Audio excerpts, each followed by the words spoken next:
On behalf of the General Assembly, I have the honor to welcome to the United Nations Her Excellency Maia Sandu, President of the Republic of Moldova, and to invite her to address the Assembly. Dear President of the United Nations General Assembly, dear Secretary General of the United Nations, distinguished ladies and gentlemen.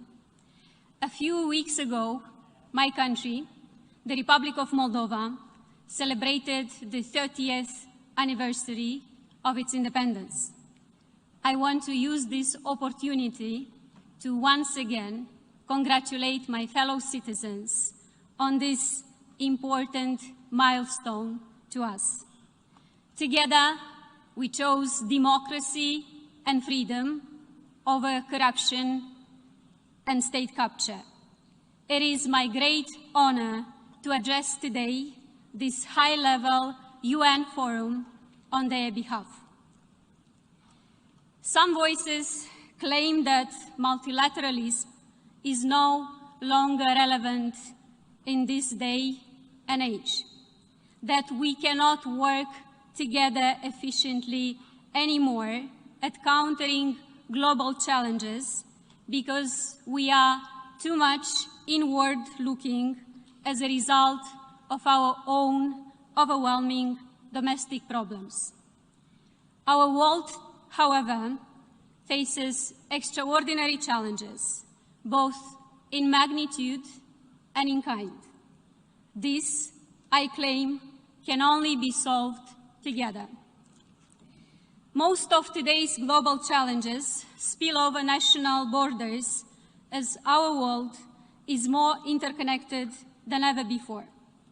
The COVID-19 pandemic, climate change, growing international security challenges, and the fragility of international rules-based order all require joint work in search for sustainable solutions. These problems cannot be solved alone. We require genuine, concerted international efforts to provide truly sustainable solutions for our future. My country experiences some of these challenges firsthand, and I stand before you today to convey our willingness and readiness to work with the UN institutions and the international community to find sustainable solutions to these challenges that affect us both collectively and individually. Let me go through these 4 challenges separately. First, there is no doubt that the COVID-19 pandemic has been the biggest challenge of our generation so far. Like most other states, the Republic of Moldova has been hit hard. But our own experience of dealing with the crisis has been filled with hope and gratitude. Gratitude for the tremendous global endeavor of solidarity that supported my country's work to contain the virus, and hope that solidarity can make us all more resilient. Thanks to our external partners, my fellow citizens would start vaccination already in March. We now have sufficient supply of vaccines for all the citizens. Our healthcare system received important support, international support. I would like to take this opportunity to thank the European Union and its member states, the World Health Organization, and the entire UN family, and all our friends and partners for their continuous help to fight this pandemic worldwide. As more countries get access to vaccines, our greatest task ahead is to promote immunization, relaunch our economies, and reopen our societies. This can only be achieved through collective effort. Second, climate change, another major challenge we are all faced with. We live through its consequences as we speak. Extreme weather, record high temperatures, floods affecting every country. For the Republic of Moldova, climate change means severe droughts every few years, floods, ruined crops and livelihoods of people. The footprint of the Republic of Moldova for climate change has been low, and we are committed to keeping it this way. As we seek to modernize our economy, we pledge to do so in a sustainable way, expanding our forests, transitioning to a green and circular economy, promoting clean energy, preserving water and land resources, promoting responsible and sustainable production and consumption is our way forward. Third, international security. We see more and more security crises arising in different parts of the planet. In an interdependent world, their aftershocks can be felt across the globe. When referring to our region, we are seriously concerned with the deteriorating security situation in the Black Sea area. Here, I would like to stress once again that the Republic of Moldova is a state committed to peace. We remain firmly committed to identifying a peaceful political solution to the conflict in the Transnistrian region of our country, based on Moldova's sovereignty and territorial integrity within its internationally recognized borders. We will also continue promoting confidence-building measures with a strong emphasis on protecting fundamental rights and freedoms in the Transnistrian region, a pressing issue for my country. In the spirit of Moldova's constitutional neutrality and international law, I would also like to reiterate that our position on the complete and unconditional withdrawal of Russian forces remains unchanged. This includes the removal or destruction of ammunition from the Kobasna stockpiles, which pose a security and environmental threat to the region as a whole. We count on the support of the international community in this endeavor. Erosion of democracy and the declining trust in the state that it produces is another important global challenge that I would like to address. This is particularly relevant for my country. Democracy remains our universal ideal and a core value for our state. Rebuilding citizens' trust in public institutions, cleaning up the state from vested interests, and delivering decent public services is the cornerstone of Moldova's further democratic progress and modernization. Democracy is threatened by several factors. One of them is the spread of disinformation. While new social media platforms have been an important tool to mobilize and spread democratic practices in many regions of the world, they are also enhancing disinformation, which, in worst-case scenarios, may seriously disrupt key democratic processes such as elections.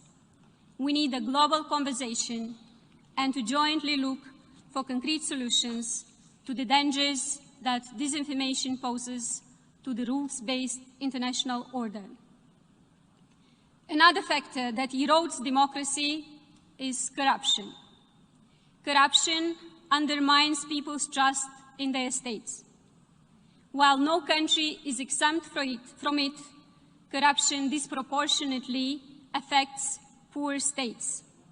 It makes the state and its institutions weaker, more vulnerable, and less stable.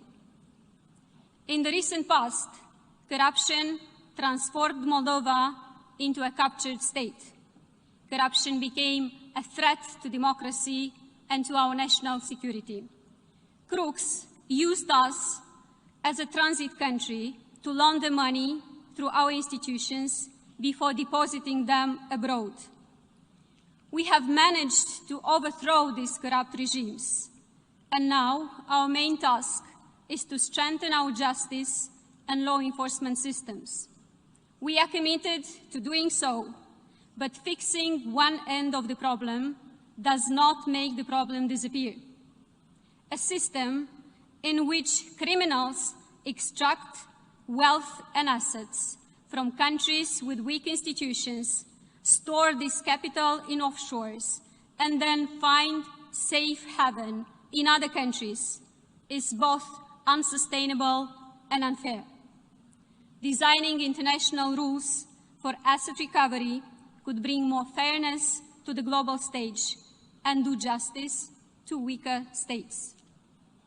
As an international community, we need to design, apply, and rigorously monitor systems to promote international transparency and accountability.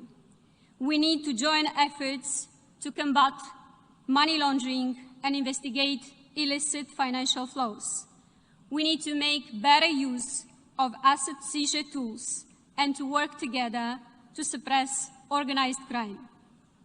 The magnitude of the challenge is so extensive that we need the serious involvement of all international and national actors.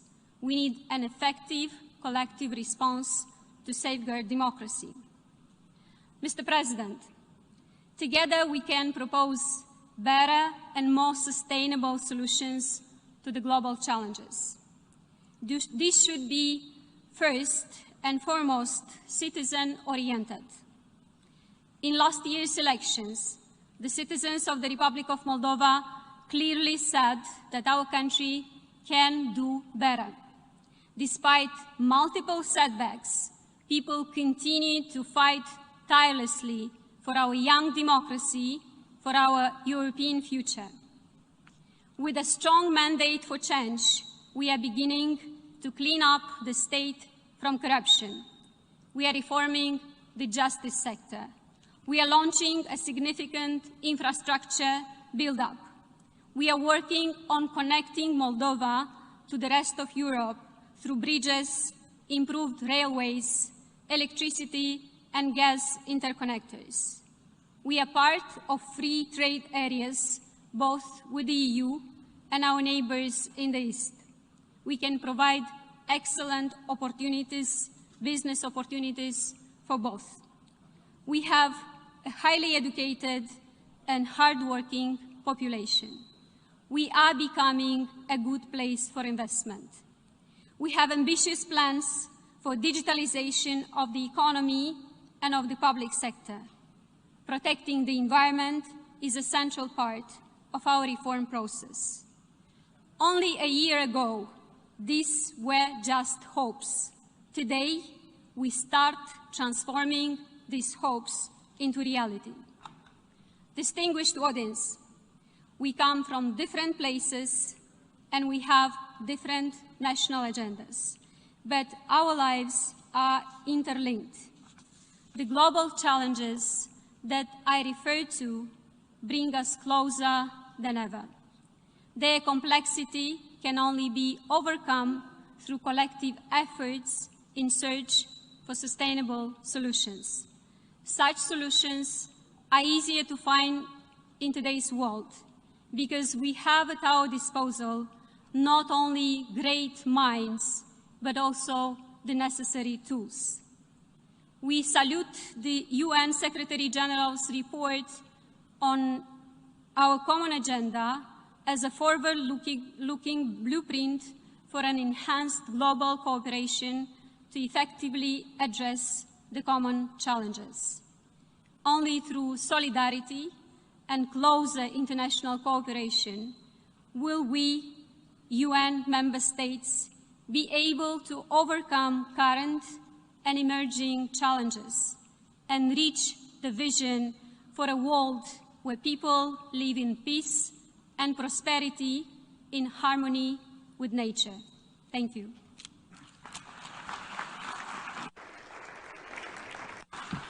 On behalf of the General Assembly, I wish to thank the President of the Republic of Moldova for the statement just made, and I request protocol to escort Her Excellency.